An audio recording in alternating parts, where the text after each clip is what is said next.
Quer aprender a programar e entrar no mercado com mais vagas disponíveis, mas com poucos profissionais?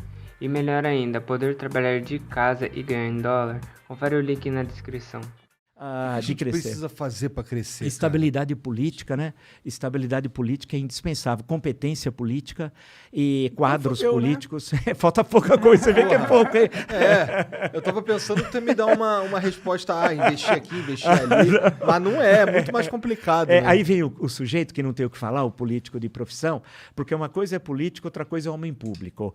O político é esse que põe como profissão 2 pontos político. Pô, político não é profissão. O homem público é aquele que muitas vezes nós tivemos muitos no Brasil, quando deixou de exercer funções políticas, tem menos dinheiro do que tinha quando começou. Isso tem vários que estavam, desde o início da República, o Campos Salles, por exemplo, quando saiu da presidência, ele estava numa pindaíba de fazer gosto, tal, porque ele fazia política, era senador, depois presidente da República, e não teve condições de cuidar das suas coisas, tal.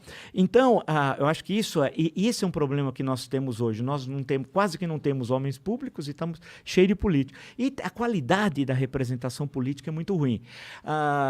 E é claro que nós tivemos alguns problemas que as pessoas ficaram muito abaladas. O período do PT, primeiro teve o mensalão, né? O mensalão, comparado ao petrolão, é coisa de criança, tal. O mensalão era um pagamento mensal, que era a expressão do Roberto Jefferson, que à época era aliadíssimo do Lula. Não custa relembrar. Tanto que o Lula disse que confiava tanto no Roberto Jefferson que daria um cheque em branco para o Roberto Jefferson. Falou isso várias vezes. E é muito engraçado ver hoje os bolsonaristas defendendo. É muito engraçado. E é bom lembrar que o Roberto Jefferson foi da tropa de choque do Collor também. Em 1990. Qualquer um que tá no poder. Qualquer um. Falou em.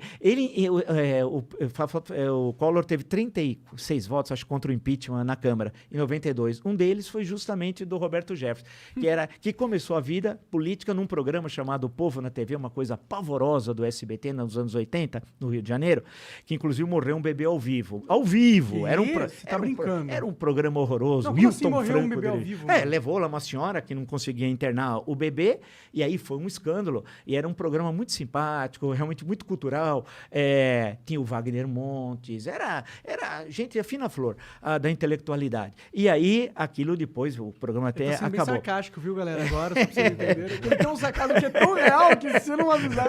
E o Roberto Jefferson era advogado do programa. Aí, em 82, ele é eleito deputado federal.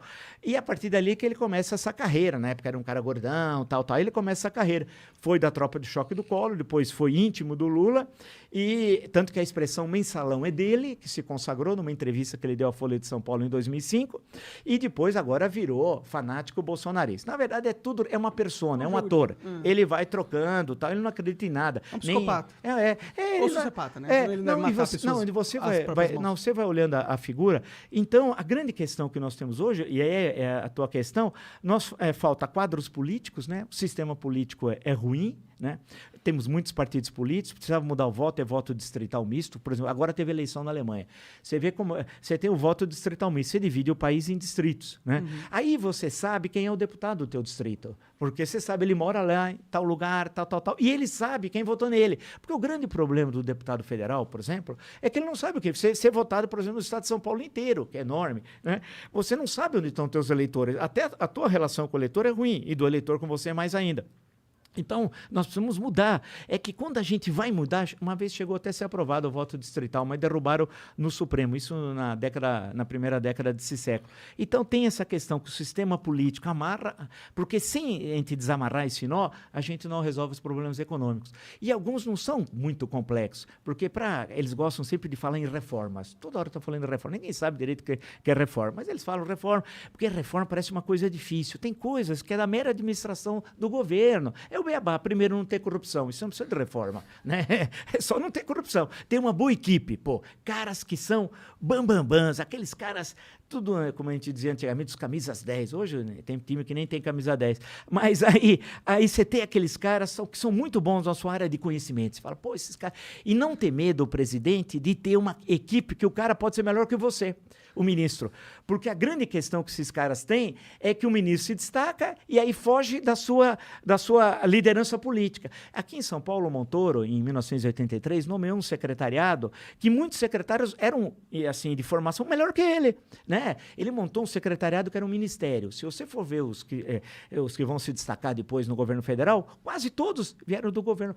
Esse que morreu agora, o João Sayad, aí você passa o José Serra, Bresser Pereira, você vai passando, Almir Pazianotto, que depois foi ministro do Trabalho do Sarney, que foi um importante advogado trabalhista, né, na época dos anos 70. Então, mas você não pode ter medo, mas os caras têm medo e tal. E tem estados e tem prefeituras que você não sabe o nome dos secretários. Bem, aqui em São Paulo é difícil lembrar o nome do prefeito, por exemplo, né? Eu não sei, pra ser sincero. Então, a grande questão é que nós temos a possibilidade, e na sociedade civil tem caras muito bons. Agora, não pode cair na ilusão que um bom gestor de empresa será um bom gestor público. Isso é um equívoco, porque uma coisa, na tua Paulo empresa... Guedes estava aí para provar isso. A preço você pensa de você, na tua empresa, né? Quando você vai lá à estrutura de Estado, cara, primeiro você precisa entender como é que funciona a máquina pública. Se você não tem experiência, você vai tropeçar. Segundo, você precisa ver o interesse do coletivo, né? Não é mais o interesse seu, da sua empresa. E aí o interesse coletivo sempre tem choques. Nunca as tuas decisões vão agradar a todos, porque tem política que ser agradável a todos. Não dá. Você agrada uma parte e desagrada a outra. A democracia, sim, a convivência dos contrários no interior do sistema democrático e tal. Então, o que falta é partidos mesmo, não o que nós temos que não são partidos, né? São gangues, né? São gangues. Algumas, o cara é dono do partido. Muitos políticos já me relataram, o sujeito chega e fala assim, olha, quanto você quer para ir para lá? Quanto você quer? Funciona dessa forma. E sem contar que eles também não têm... É difícil... A maioria dos partidos você não sabe exatamente o que eles defendem. Exato, são Eles não partidos... defendem nada, E não eles tem defendem diferença o de um poder com o por outro. si Não tem diferença. Não tem ideologia. Então, você pega certos países, você tem 7, 8 partidos. Tudo bem, 7, 8, 6, 7, com representação. Aí